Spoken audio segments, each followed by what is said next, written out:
for the audio, or you can even watch back. Giving players all the props, or put them on blast. We don't give no hot takes, only talk facts. We're giving all our devotion, riding high on this wave of emotion. Going all out, yeah, cause this is our time. No, ain't no stopping us till we reach the finish line. All in, we came here to win. We're gonna give everything. S-I-C-K on the run. S-I-C-K, sick, sick. On fire, we're ready to fight. We'll bring the house down tonight. S-I-C-K on the run. S-I-C-K, sick, sick. Play it on the car ride, play it when you lounge. X and O, you know that we can hold it down. Shout out to my man Sammy, got it off the ground. And to all the listeners tuned in right now, got debates, analysis, and speculation. This is sports talk for the new generation. You know where to find us, got a reputation. Sick podcast, your #1 sports destination. Giving all our devotion, riding high on this wave of emotion. Going all out, yeah, cause this is our time. No, ain't no stopping us till we reach the finish line. All in, we came here to win. We're gonna give everything. S-I-C-K on the run. S-I-C-K, sick, sick. On fire, we're ready to fight. We'll bring the house down tonight. S-I-C-K on the run. S-I-C-K, sick, sick. S-I-C-K, it's the sickest podcast. Tune in for the audio, or you can even watch back. Giving players all the props, or put them on blast. We don't give no hot takes, only talk back. S-I-C-K, S-I-C-K, S-I-C-K, S-I-C-K, S-I-C-K, S-I-C-K, S-I-C-K. all in, we came here to win. We're gonna give everything. S-I-C-K on the run. S-I-C-K, sick, sick. S-I-C-K, it's the sickest podcast. Tune in for the audio, or you can even watch back. Giving players all the props, or put them on blast. We don't give no hot takes, only talk facts. We're giving all our devotion, riding high on this wave of emotion. Going all out, yeah, cause this is our time. No, ain't no stopping us till we reach the finish line. All in, we came here to win. We're gonna give everything. S-I-C-K on the run. S-I-C-K, sick, sick. On fire, we're ready to fight. We'll bring the house down tonight. S-I-C-K on the run. S-I-C-K, sick, sick. Play it on the car ride, play it when you lounge. X and O, you know that we can hold it down. Shout out to my man Sammy, got it off the ground. And to all the listeners tuned in right now, got debates, analysis, and speculation. This is sports talk for the new generation. You know where to find us, got a reputation. Sick podcast, your #1 sports destination. Giving all our devotion, riding high on this wave of emotion. Going all out, yeah, cause this is our time. No, ain't no stopping us till we reach the finish line. All in, we came here to win. We're gonna give everything. S-I-C-K on the run. S-I-C-K, sick, sick. On fire, we're ready to fight. We'll bring the house down tonight. S-I-C-K on the run. S-I-C-K, sick, sick. S-I-C-K, it's the sickest podcast. Tune in for the audio, or you can even watch back. Giving players all the props, or put them on blast. We don't give no hot takes, only talk back. S-I-C-K, S-I-C-K, S-I-C-K, S-I-C-K, S-I-C-K. S-I-C-K. Turn up your volume. Because you're about to listen to The Sick Podcast. With Tony Marinaro. 55 seconds left in the penalty, a minute and 27 seconds left in regulation time. Boston 4, Montreal 3. Lafleur coming out rather gingerly on the right side. He gives it into Lemaire, back to Lafleur. The sickest Montreal Canadiens podcast. You're in the ball! Sports entertainment like no other. Rejoint, on lui fait perdre la rondelle, une passe devant. Et c'est le dégagement et ce sera la victoire des Canadiens. Stanley pour les Canadiens, le 23e de l'histoire. You found the dogs! John, you found the dogs! He found the dogs! And all together, they worked a young team to the top. And now, a 24th Stanley Cup banner will hang from the rafters of the famous Forum in Montreal. The Canadiens win the Stanley Cup! Brought to you by Energy Transportation Group. Driven to be different. La Vida Tibi. Embrace your true nature. And Locage. If the last time you went to Locage was when the Habs won the Cup, it's time you went back to Locage. It's gonna be sick. Marinaro on this Tuesday, February 1st. It is 1 minute past 10 p.m. Eastern. How you doing?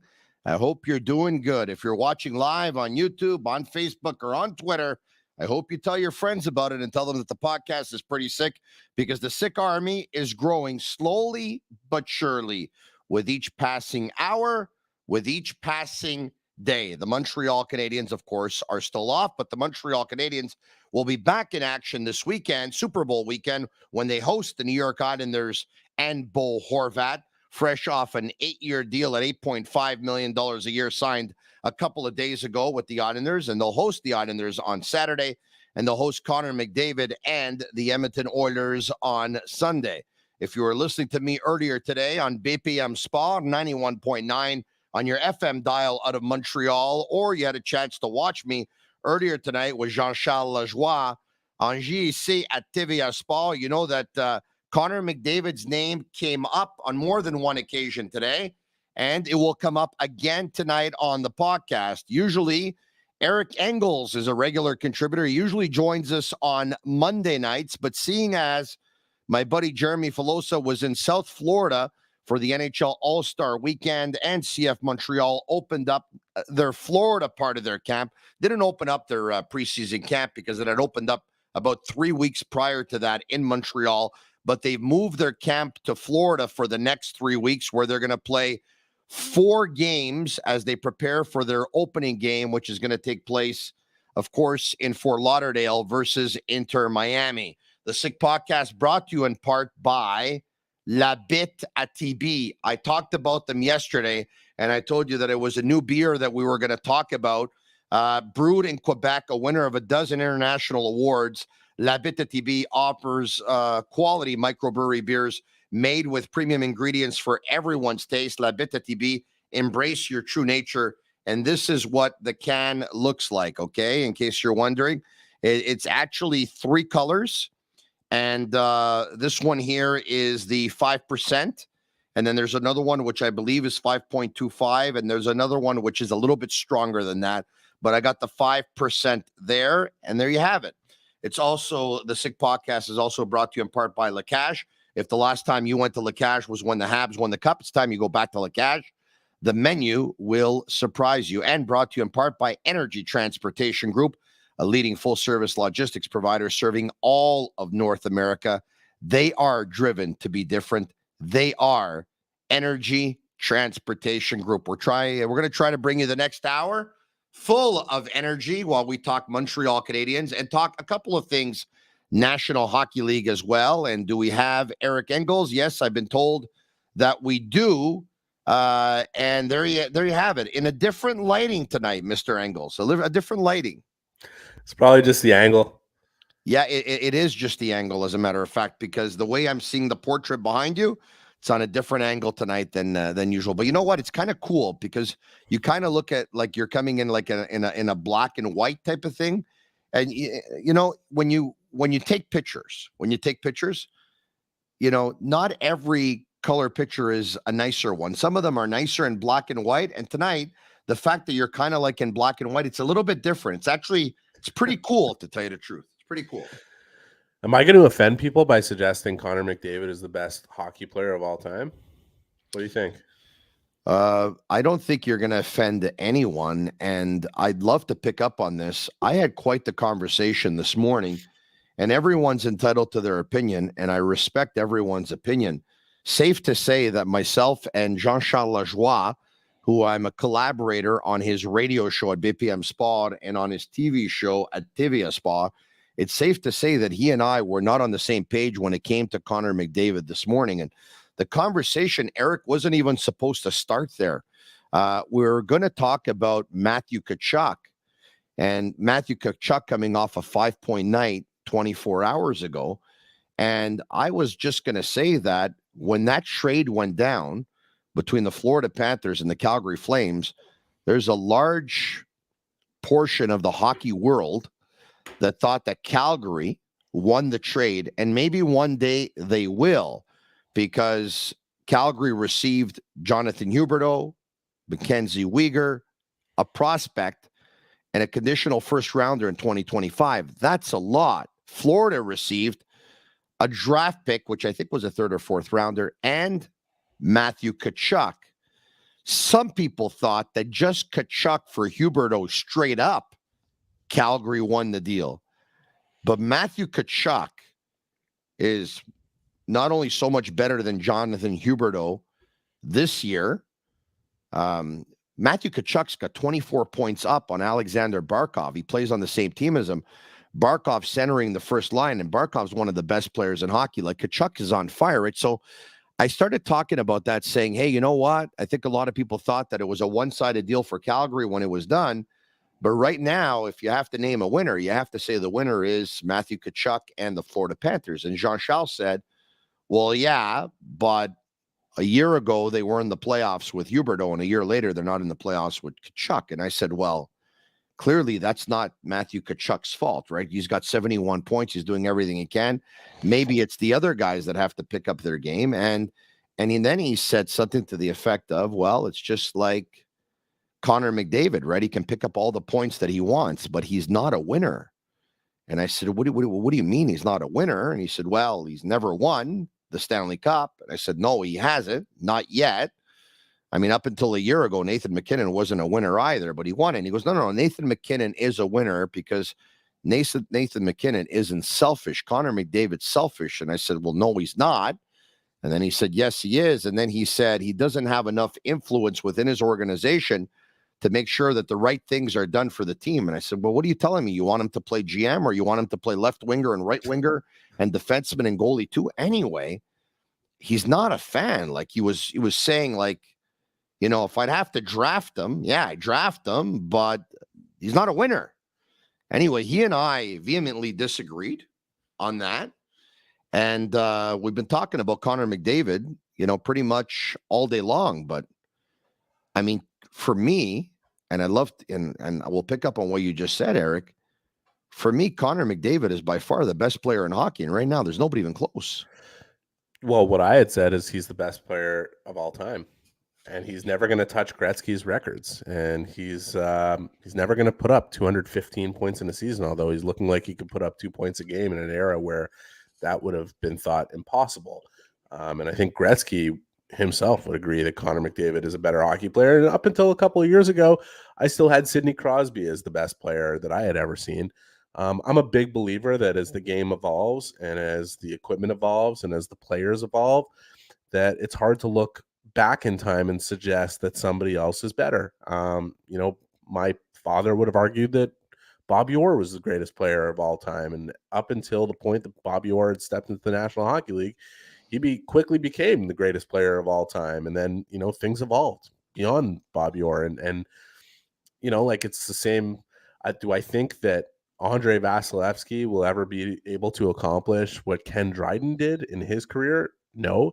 Do I think that Andrei Vasilevsky is the best goaltender I've ever seen and arguably the best goaltender of all time just based on what he's been able to do? It's hard for me to argue against that. You know, when I watched Carey Price play at the peak of his abilities, I had never seen a goaltender that was better than him. And I believe that about Forsberg when he came into the game, that I had never seen a player play like him before, and I thought he was the best player I'd ever seen. And I believe that about Crosby. And I believe that about McDavid now. I think Connor McDavid is the greatest hockey player that we have ever seen. And as far as the argument is concerned as to whether or not he's a winner, even with me saying that I think he's the greatest hockey player of all time and the greatest one I've ever seen, I don't think he can win on his own in Edmonton. I don't even think him and Draisaitl can win on their own in Edmonton. They could take them as far as they possibly can, but at the end of the day, this is a team sport. It's more of a team sport than just about any one of them out there. You could argue football, but the quarterback, I think, has even more control over what happens to a football team than any one hockey player can possibly have. And that's just been proven over time. And the only guys that can really make the ultimate difference are the guys who don't have the capability of scoring 164 points in a season or 215. Yeah. They're the guys who stop those guys. So it's like, I don't buy into that argument. Although if you look at my record in voting for the awards, it's been hard for me to vote an MVP that's missed the playoffs. But I'll tell you right now, if Connor McDavid's Oilers, for whatever reason, went into a tailspin and missed the playoffs this year, he is already locked up, and we're not supposed to share this. Yeah. He's already locked up my Hart Trophy vote. I mean, it's just insane what he's doing. Hey, you and I are going to have a good conversation tonight, and I'm going to tell you why. I don't think what you said is a crazy opinion. As a matter of fact, I think a lot of people are going to agree with you. I am not, but it's not one of those that I can fight you until I'm blue in the face, right? Because I believe that even though I don't agree with it, like I'm close to agreeing with it. So let me explain. And I'm going to preface it by saying you're someone who believes that as the game evolves, I'm someone who believes that, the players we used to see in this game, we don't have anymore. And I'm someone who believes that the 1987 Canada Cup is the best hockey I've ever seen in my life. And we're never going to see hockey like that again. Right. Those who grew up in the 60s or in the 50s will tell you that the 72 Summit Series was probably the best hockey they ever saw in their lives, and that Bobby Orr was probably the best hockey player they ever saw in their lives. So I'm going to give you a couple of opinions right now. At his very best on best, I think Dominic Hasek is the most dominant goaltender of all time. I think Patrick Roy arguably had the best career of any goaltender of all time in terms of 4 cups. Then again, Ken Dryden won 6 cups in 8 years, but I don't think that Henri Richard, who won 11 cups, is the best player of all time either. So I value championships, but to a certain point. So I believe Dominic Hasek at his very best was the most dominant goaltender of all time. And I believe that Wayne Gretzky at his very best was the most dominant player of all time. Having said that, I think there's things that McDavid can do that Gretzky could not do. Gretzky never had that speed, and Gretzky never had that ability to beat a player one-on-one. What I think Gretzky had, though, which I've never seen anyone come even remotely close to, is the ability to make everyone around him better, a player who had eyes in the back of his head, who can see the play developing. If players could probably see the play developing a second before, Gretzky, I think, saw it 3 seconds before. And when I talk to you about that Canada Cup, I mean, in that Canada Cup 1987, Wayne Gretzky was the best player in the tournament, and Mario Lemieux was the best scorer in the tournament. So I'm going to go with Gretzky being the greatest of all time. I don't think Gretzky would have put up the numbers that he put up if he played in today's game, but I do still think it would have been the best. It's funny that you gave the opinion that you gave, because Connor McDavid probably would have put up 200 points when Lemieux was putting up 199 and Gretzky put up 212 and 215. But and in terms of, and like you might maybe you transplant Gretzky into today's game with the same evolution in training, nutrition, equipment, and the quality of players around him, and suggests he has the same career and ends up being head and shoulders above everybody else the way McDavid is right now. That's totally fair. The main criteria for me is not just the evolution. It's a combination of the evolution of the game and the evolution of equipment and all those things, and nutrition and physique and all that. But it's also just somebody doing something that is so unprecedented, like in terms of what you see from them. And you're right. Like when we saw Hasek come into the game, we had never seen anybody like him before. He and Roy was a revolutionary. I mean, Roy changed the position. He just changed the way the game is played. Yeah. From that position. And Price, at his peak, I'd never seen a goalie that was better than Price when Price was at his peak, because his efficiency of movement, his ability to anticipate, and his patience to not rely on that anticipation in an era where you couldn't play like Hasek. I had a conversation with Carey Price and one with Dominic Hasek too, for a piece I did on Carey Price when he was at his peak. And I remember talking to Carey and being like, do you ever show the way Patrick did, show glove and take it away, or show 5-hole or blocker side like Hasek did and take it away? And he said, I can't do that in today's game because third and fourth liners shoot as well as first and second liners. Mm-hmm. When I watch Vasilevsky play over the last number of cup runs, could somebody really tell me that they've seen a better goaltender than that? He was on another planet.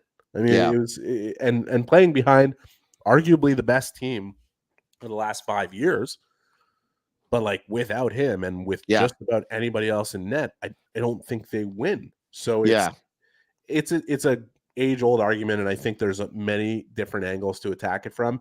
If people want to say that Wayne Gretzky is the greatest player of all time, I don't think that I could come up with a cohesive, fact-based kind of argument that would battle that. I think he's got 61 individual records, right? It's going to be hard to argue otherwise, right? 62 of them, right? Connor McDavid, like Sidney Crosby before him, plays the game in a way that nobody has ever played it before. Same way Bobby Orr, before both of them and before Gretzky, came into the game and played the game in a way that nobody ever had before. And same way, a guy that not a lot of people would put in that same category, but I would, is Peter Forsberg.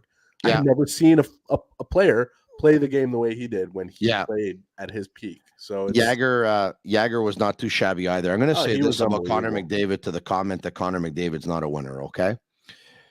If you're going to tell me Kane is a winner, Taves is a winner, Keith is a winner, Taves is a winner, Kane is a winner, pardon me, let me say that again. Taves is a winner, Kane is a winner, Crosby's a winner. They were all lucky to play with each other. Malkin's a winner. Correct. You're right. They're all winners. But now let's do this. And it's a hypothetical, and we'll never know the answer to this. But I really believe, and I strongly believe in my heart of hearts, that if Connor McDavid would have been playing on a team that had drafted Marc-Andre Fleury, had drafted Christopher Letang, had drafted Evgeny Malkin, and had drafted Connor McDavid instead of Sidney Crosby, let's say, even though they're different draft years. Okay, just try and understand what I'm saying. They have as many rings as each other. You know what? I'm convinced that McDavid would have won his cups the way Crosby won his cups. I'm going to say this. If Connor McDavid played in that Chicago team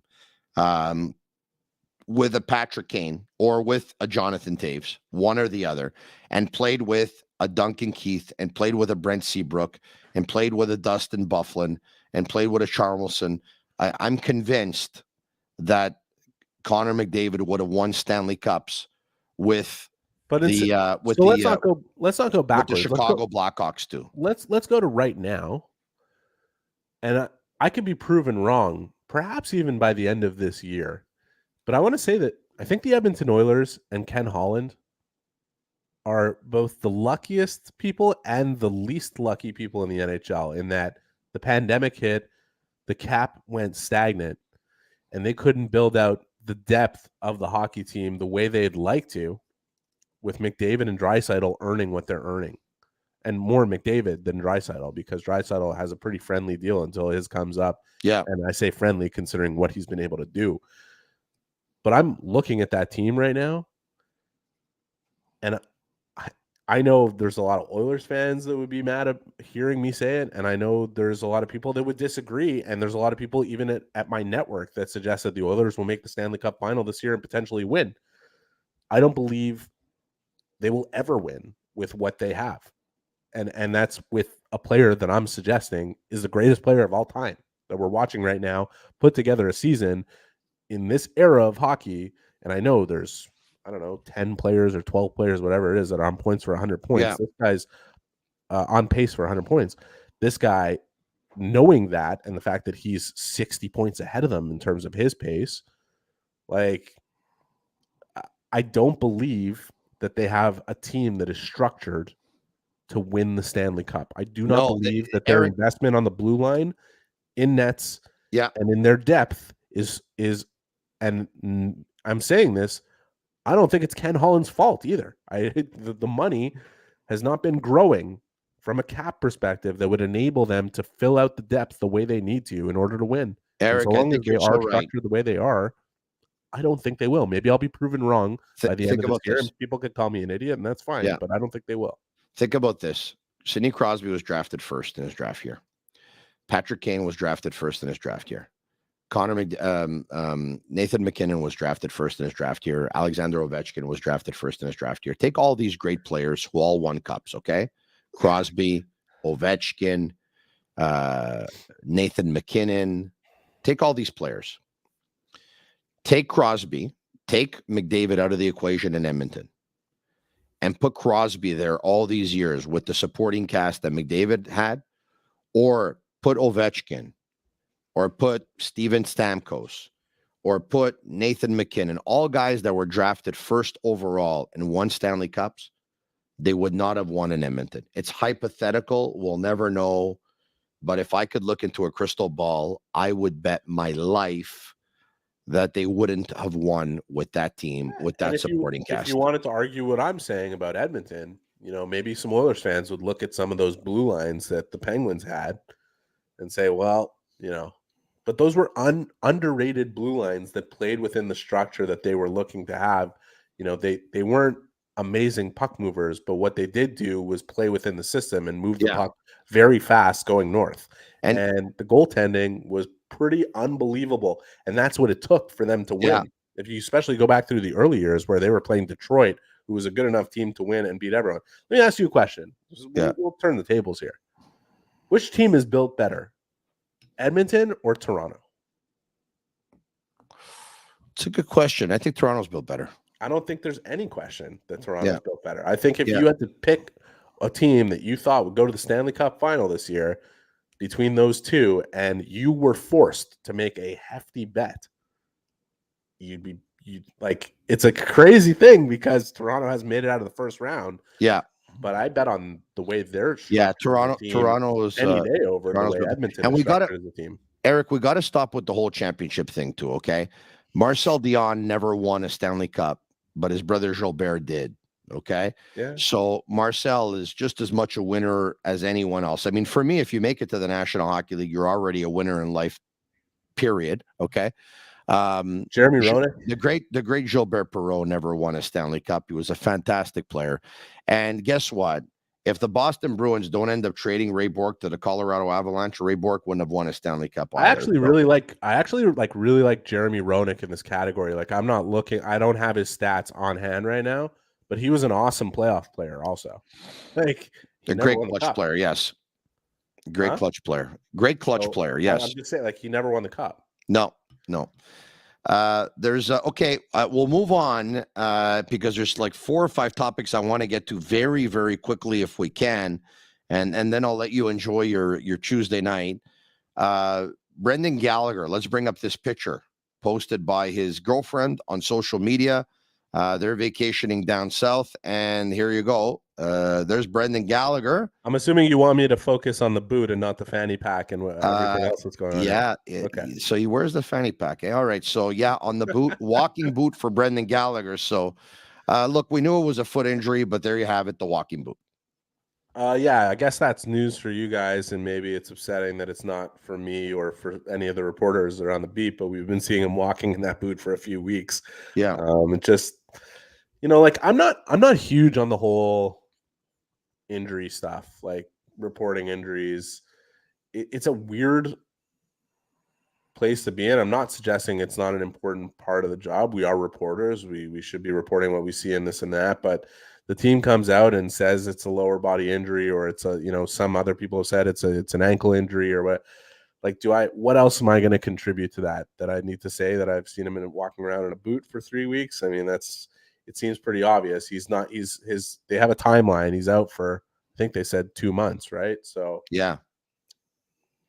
I mean, it'll heal up and he'll be back, and hopefully he doesn't re-injure it, because clearly he tried to play through whatever injury it was, and that that either made it worse or didn't work. So I remember once I reported that Andrei Markov had a torn ACL, and the Canadians came out and said it wasn't true.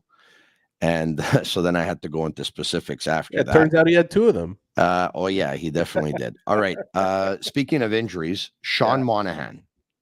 We've talked about a setback. What are you hearing? The Canadians are hopeful he'll be back on the ice soon.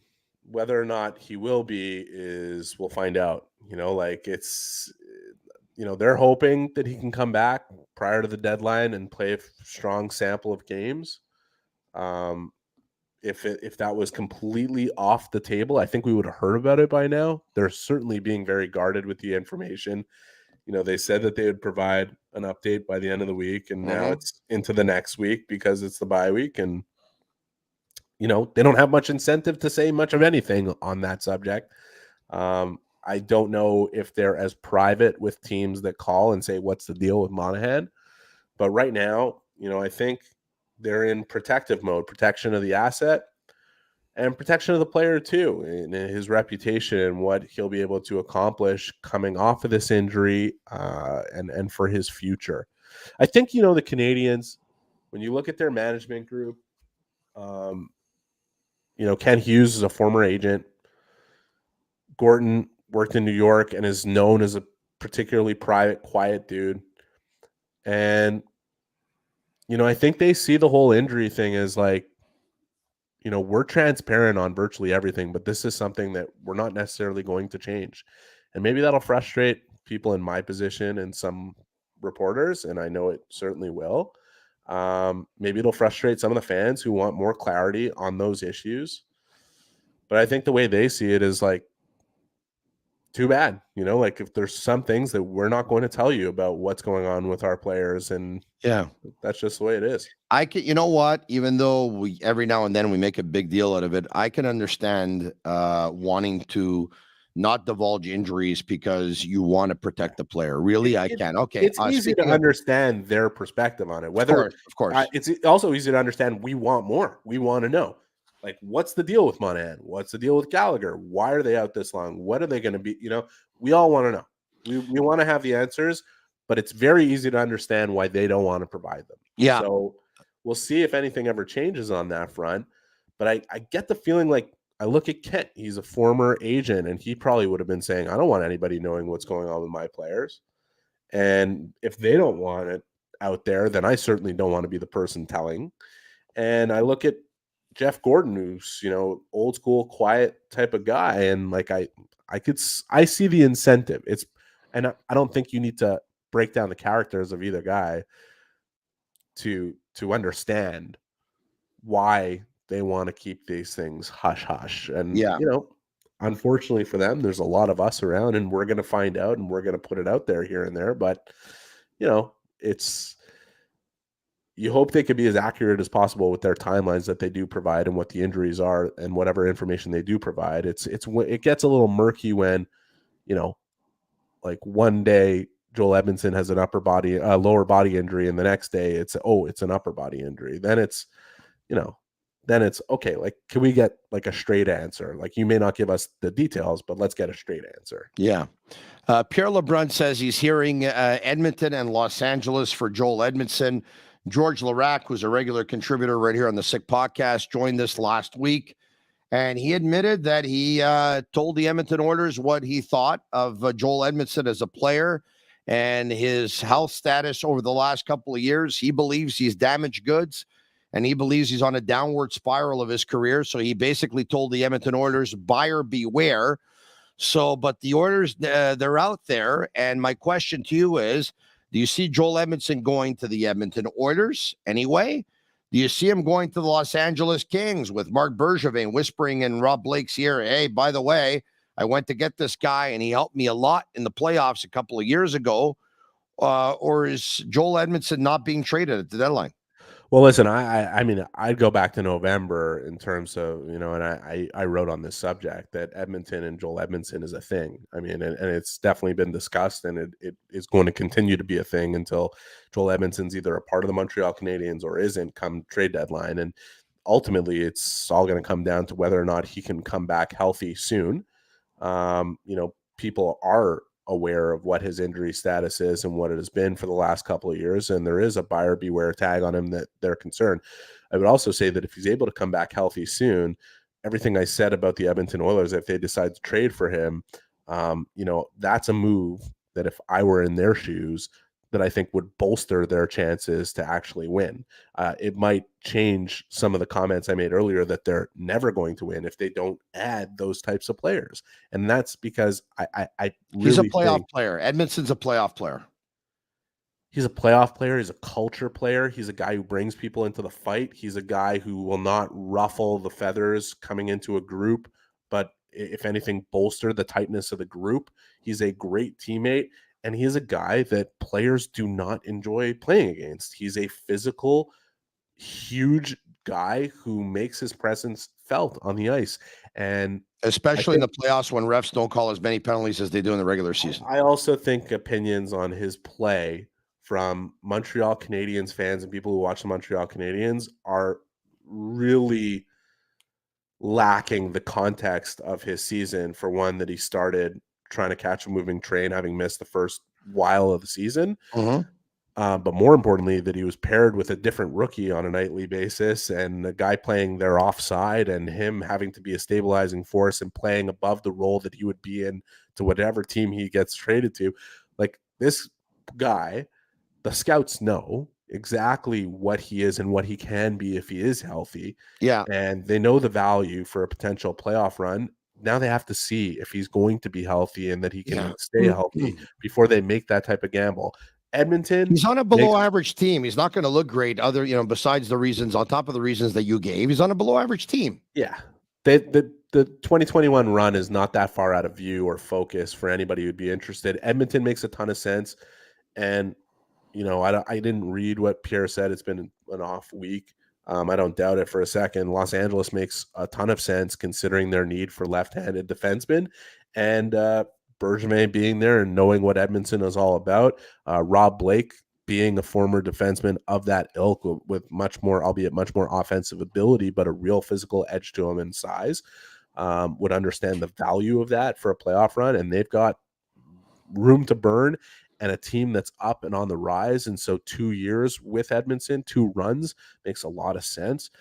Those are not the only 2 teams that if for whatever reason Edmondson could get healthy and back into the lineup soon, that would be interested in his services. And, good position for Kent Hughes to be if all that happens, because the fact is he doesn't have to trade him at this deadline. He can wait until he gets what he wants for that player before trading him. And it may not come at this deadline, given the concerns about the injury. Last one on the night in 30 seconds, if we can. If the Canadiens do make a deal with the Edmonton Oilers and Joel Edmundson is going to Edmonton, knowing that the Canadiens not only like draft picks, but they also like prospects. They've talked about liking prospects because they believe it can accelerate a rebuild. And out of the prospects that they'd like to have, they'd like to go out and acquire prospects who are former first-round picks.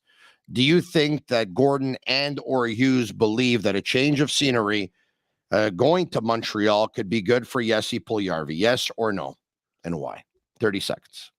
He'd be the money thrown into the deal to come back. He wouldn't be the appealing prospect, new life in Montreal that they'd be looking for in a deal for Joel Edmundson. They would need a future asset, whether it's a top prospect or a first-round pick, whether it's a protected one in 2023 or a 2024 first-round pick coming with that type of player. Puljujarvi helps even the money a little bit because they're not looking to eat money on Joel Edmondson's contract if they trade him out the door. And Edmonton, saying those two things together is a little tricky. Edmonton would have to move some money out the door to make it work. But if you're asking me if the Canadiens are looking at Jesse Puljujarvi and saying, okay, this is the prospect that we trade Joel Edmundson straight up for, no, he'd be the throw-in to the deal. And if it ends up that he can turn around his career and change the scenery and become something different under Marty St. Louis, which, sure, that's possible. I wouldn't consider it to be probable given what we've seen from Puljujarvi so far. No, that's not what it is. Yeah. But would he potentially be involved in that deal if Edmundson goes to Edmonton? I think there's a good chance that he would be one of the pieces in a deal like that. I don't want to get quoted as saying I'm saying the Canadians are trading for Jesse Puljujarvi. I'm just, if you put the numbers together, you start to realize something's got to come back, and that's a player that they don't really have a need for on their roster, and one that the Canadians, looking at it from an asset management perspective, it doesn't exactly kill them to take him back along with whatever else they're getting in that deal if they make it. So that scuttlebutt is not going to die down. There will continue to be talk about Edmonton and Edmundson, because it goes back to what I said about having the best player in the world, and probably, in my view, the best player of all time, and not being able to win if you don't have some grit on that blue line that fits with some of the other pieces that they have. Like they need something like that, whether it's Joel Edmundson or some of the other names that are similar on the market. Thanks, Eric. We'll talk to you again next week. Mon plaisir. All right, there you have it. Eric Engels of Sportsnet and Sportsnet.ca. I am Marinaro. It is the Sick Podcast. I want to bring in, if we can, actually a quick shout out to Matrix Home Fitness and matrixhomefitness.ca. I have the treadmill. I have the rower. Agnello has the elliptical, among other things. You can bring it home. We did. Discover a club quality workout in the comfort of your own home, and visit matrixhomefitness.ca. And clearly, with the players off and their next game on Saturday and Sunday, you would think that the players have been doing a little bit of cardio and on their treadmill. Probably, if not at home, maybe at the resorts, because a lot of them are down south. I want to bring in Agnello and Sammy if we can, which I haven't talked to them in a while. All right, well, I mean, I saw Agnello earlier today. We went for a coffee and we went for a salad. It's hard to believe that both you and I went for lunch today and we had a salad, but we did have a salad, correct? Correct. I was going to have a sandwich. You told me to have a salad. And we had a salad. Okay. Look, I know, Sammy, how you doing, buddy? Thank you. Very, very good. Thank you very much. Sammy, how you doing? Good. You? Yeah, of course you're doing good. You're bringing 7 figures a year. Who's better than you? Nobody. Hey, listen, I know that today is not a game day. And, you know, usually for the most part, one of the internal rules we have amongst ourselves is that if the Canadians play a game, after the game, we'll open up the phone lines. And when they don't play a game, we don't usually get the calls. But I want to let you know that because this week they've been off, okay? And clearly we got ourselves some time here because we got about 23 minutes to go. I will take questions. We will answer the questions. But if somebody calls our toll-free number, will you patch them through to me? Yep. Got to go set it up. Okay, you got to go set it up? Yep. Is this a huge inconvenience, or is this something that you can pull off here? No. Okay, so if how long will it take? If I throw out the number out there, we're ready to take calls in a couple of minutes or what?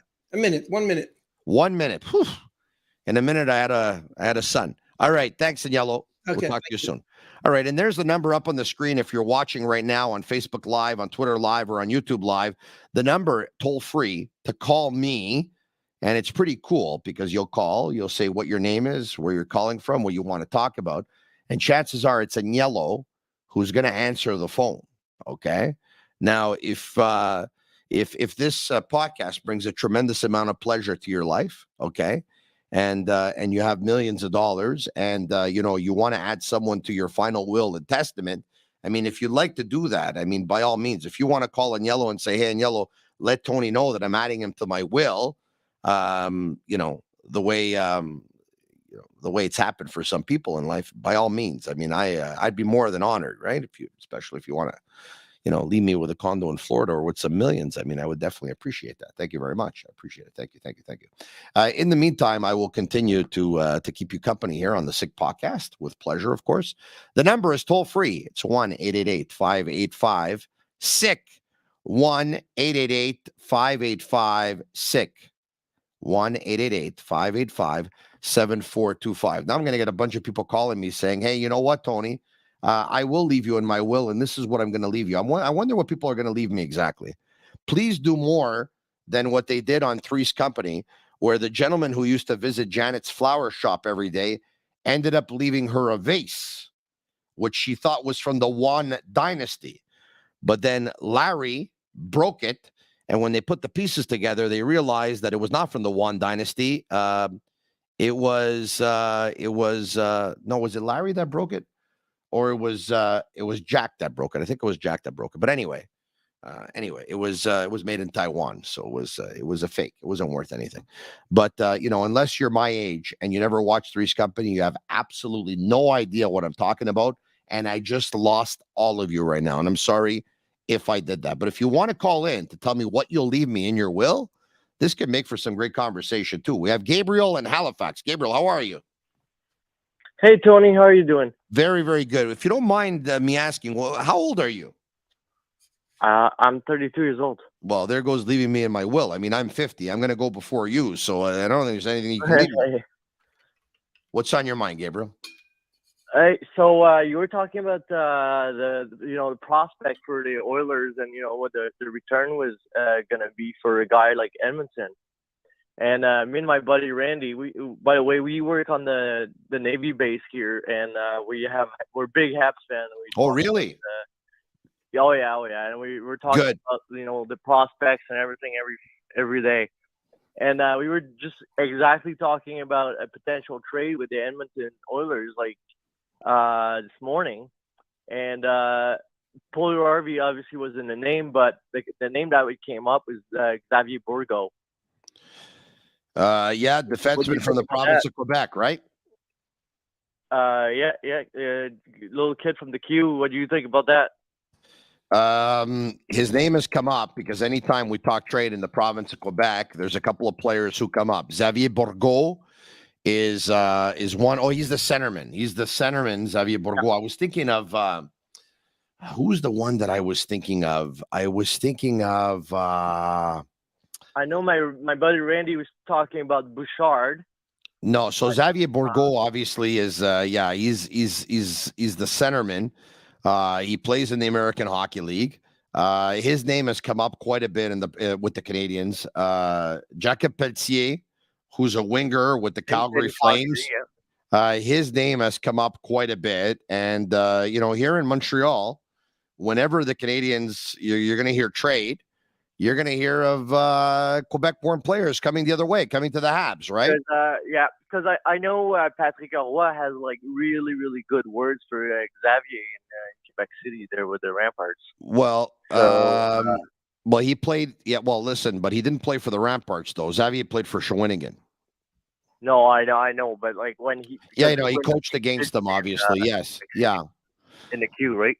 Yeah. Listen, I don't know. I don't know much about him in terms of what I think his ceiling can be. Okay. He's not a number one centerman. Don't think he's a number two centerman in the National Hockey League going forward either. So, I mean, what's his ceiling? I'm not that sure. You know who I thought you were talking about for a second? Who? What's his name? There's a player who was drafted this past year. Oh, Maverick Lamoureux. I thought you were talking about Maverick Lamoureux for a second. Who's the big defenseman who was drafted by the Arizona Coyotes, right? 6'7". He's in Arizona. That's when mom and dad were kissing in the stands and they zoomed in on them. Remember that? Yeah. They were. That was section there. That was the last draft last summer. Yeah, that was the greatest kiss in the history of NHL drafts. Let me tell you, it was something. Good for them, by the way. Good for them. Look, I don't know. I'm not sure about the ceiling. Though. I'm not sure about the ceiling of Bourgault. Because I'm looking at the two potential destinations that Pierre LeBrun mentioned, and there's LA Kings and Edmonton, and to me, it seems like the LA Kings prospect pool is a lot deeper than the Oilers one. So there's probably a lot more return that we can get with LA than the Oilers, in my opinion, anyway. You're probably right. We're going to think about this one right now. Xavier Bourgault, centerman, right-handed shot in the American Hockey League. I'm not so sure the ceiling is very, very high. I'm not so sure it is, but thank you for the phone call. We appreciate it. That was Gabriel in Halifax, and thank you, Gabriel, for calling. And if the next caller is older than me and is thinking of leaving me in the will, that would be even better. 1-888-585-SICK, 1-888-585-7425. Do like Gabriel. Don't be shy. Pick up the phone. I run into people all the time, and they're like, yeah, you know what? I never got a chance to talk to you. I never got a chance to call you. But the first chance I get, you know what? I'm going to do so. Here's your chance. The Canadians are off. Their next game is on Saturday. We got about 15 minutes to go on the Sick Podcast.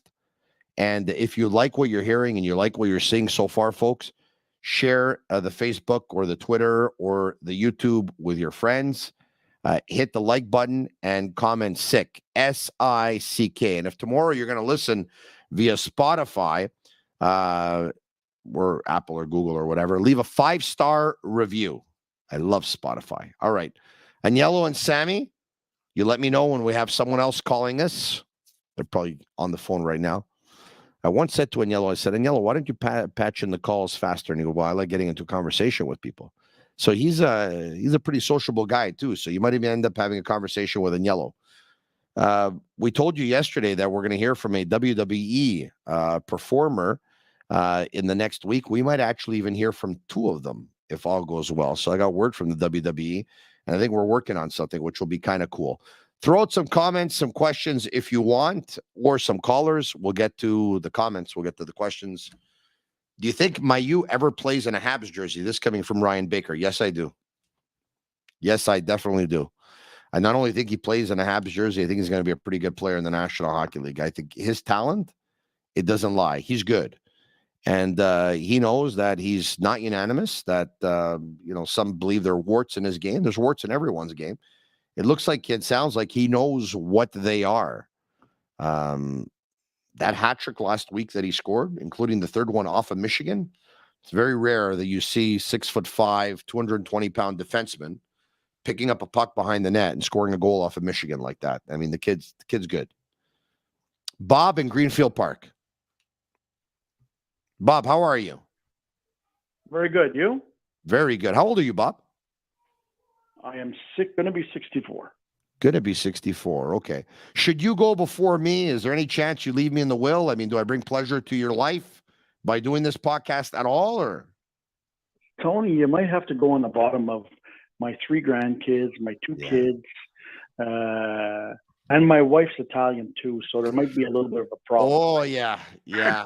Bob, Bob, you know what? It's a pretty good explanation. I can definitely understand it, Bob. So, yeah, you know what? No worry. No harm, no foul. I won't take it badly if I'm not involved in the will. Bob, all kidding aside, what's going on, my man? What would you like to talk to me about tonight?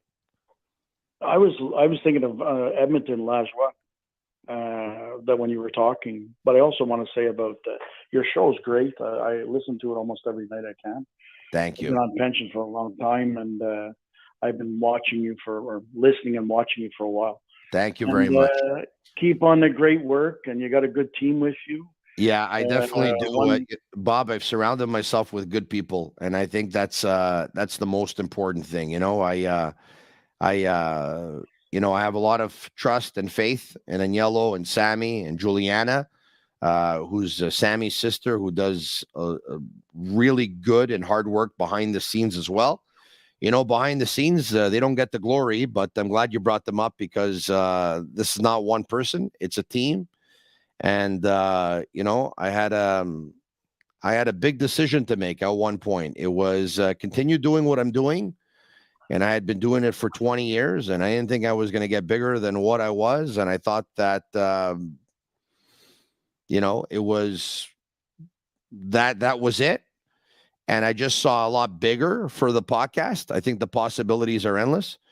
And podcasting gives you a lot of flexibility. I mean, you don't have to be out every 12 or 13 minutes because you can go to commercials. So if you have someone on who you think is very interesting and you want to stay for 30, for 40, for 45, for 50, for 55, for an hour, you can do so. And you can, they've given me carte blanche, and they basically told me I can do whatever I want in the podcast, including asking people what they would leave me in their will.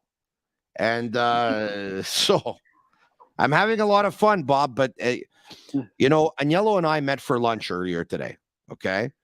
And one of the things we talked about with this podcast is that, we wanted to learn how to walk first, and we did. Then we wanted to learn how to walk a little bit quicker. And now I think, we're speed walking. Okay. Oh, good. And at one point, we want to learn how to jog. And then we want to learn how to run. And then we want to learn how to sprint.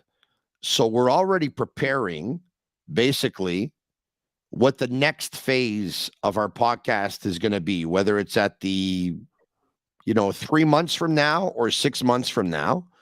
We want to do different things with the podcast. And we met today over a salad. We started brainstorming and we got some pretty good ideas. And it sounds like we know what we're going to do next. So it's slowly but surely, but we know where we want to go. And we have a plan to get there, just like Jeff Gordon and Kent Hughes, right? They have a plan. They want to win the Stanley Cup. They have a plan. They're not going to deviate from their plan. And they believe if they stick to it, they get the best chance. They got a good chance of winning the Cup. And we're doing the same thing with the podcast. I think Gordon and Hughes are on the same boat as you, getting the support from like you, your wife and your family supporting you and, helping you go along and that big rah for you. As Canadians, they have to change a little bit of the philosophy because kids have to be shielded a bit. They're still kids. The young kids that are playing hockey, I still believe that they're young kids, and they have to be brought up slowly, taken care of, not to be psychologically and physically hurt. And I think they're good people to work on a team like that. Yeah. Listen, obviously, Logan Mailloux comes with a lot of baggage. Mm-hmm. Without forgetting about the victim, because I think no one ever will. Are you comfortable with this player moving forward in a Montreal Canadiens uniform? Because, of course, after he was drafted, there was a lot of backlash and a lot of people actually wanted the Canadiens to release him.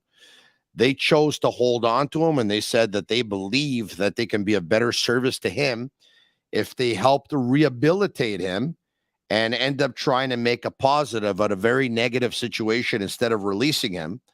Are you comfortable with Logan Mailloux in a Montreal Canadiens uniform going forward?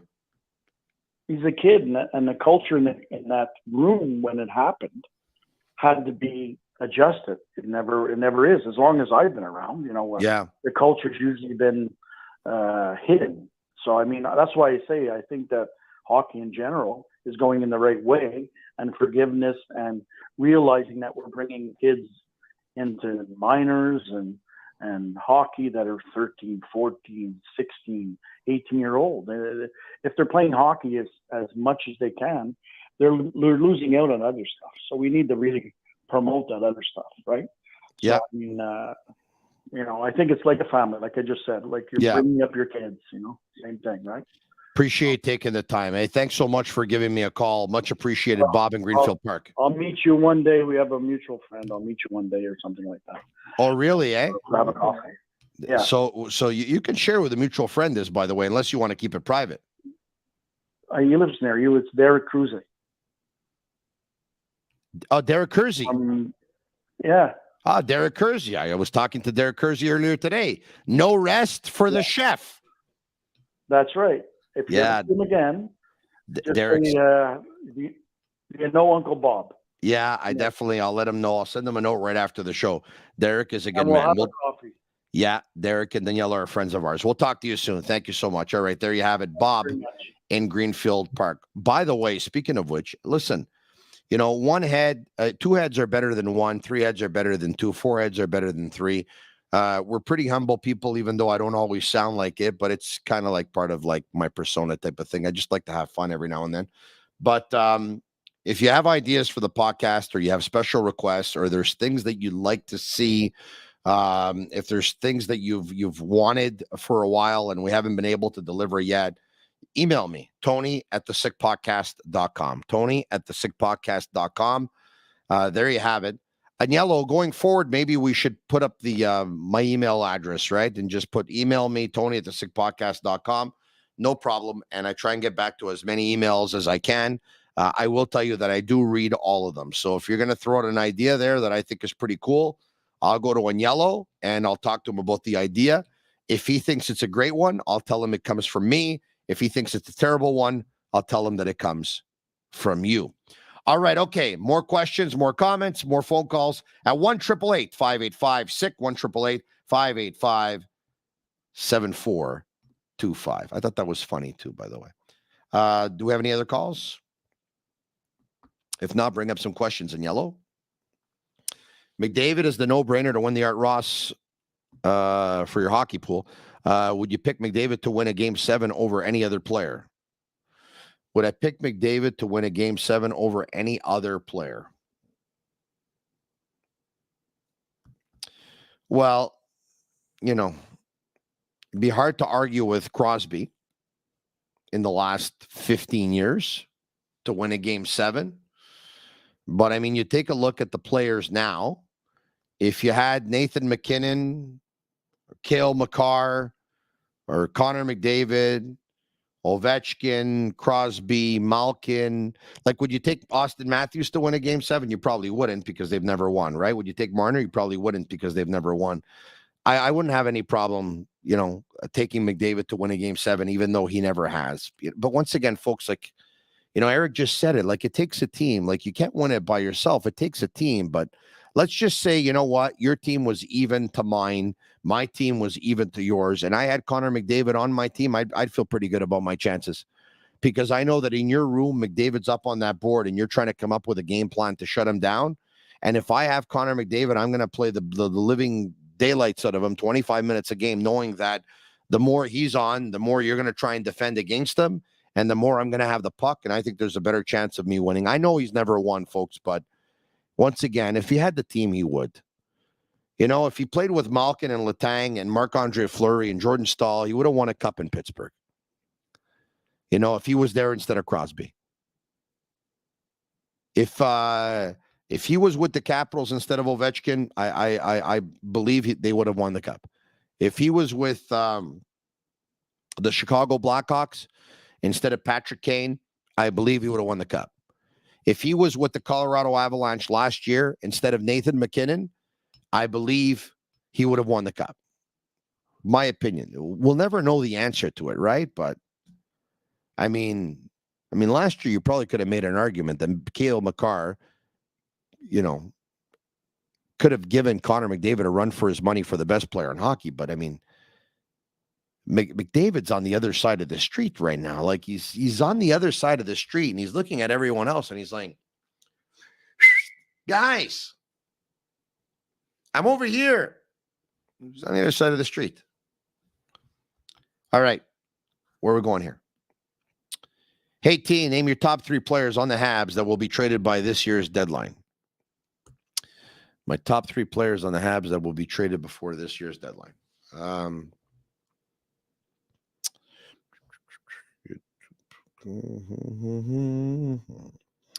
Everyone knows that they'd want to trade Dadonov, Drouin. But if they can get something for them, maybe they can't. I'll go with Sean Monahan. Will be one player that will be traded. I'll go with Joel Edmundson. That will be another player that will be traded. And I'll go with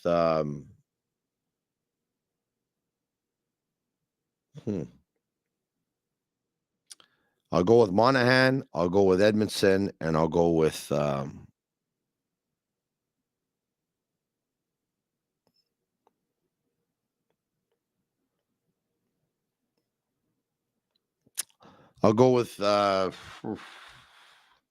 Jonathan Drouin. Why not? I mean, that's not an easy question.